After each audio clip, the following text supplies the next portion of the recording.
Kim Kardashian's nude photos, when the originals came out, everyone was kind of criticizing her for how much it had been photoshopped. On the subject of retouching, there's, this is widely talked about, not only in alternative modeling, but in commercial modeling as well. For example, Kim Kardashian's nude photos, when the originals came out, everyone was kind of criticizing her for how much it had been photoshopped.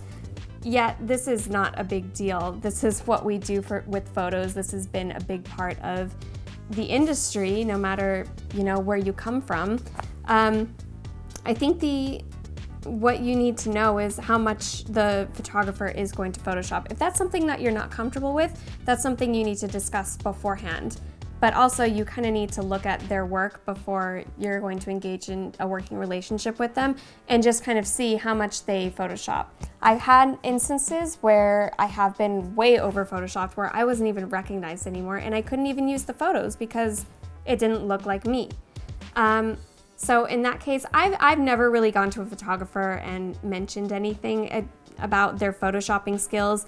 It's their preference as an artist. It's their, it's what you both kind of come out with collectively when you work together.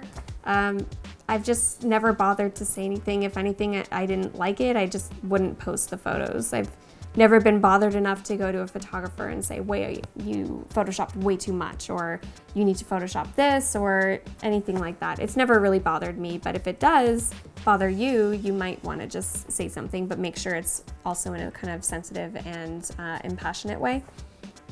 Let's talk about haters. Let's do this for a second. Okay, so another note on just being in social media and being a model, especially if you're a little curvy, no matter what, you're gonna get haters no matter what.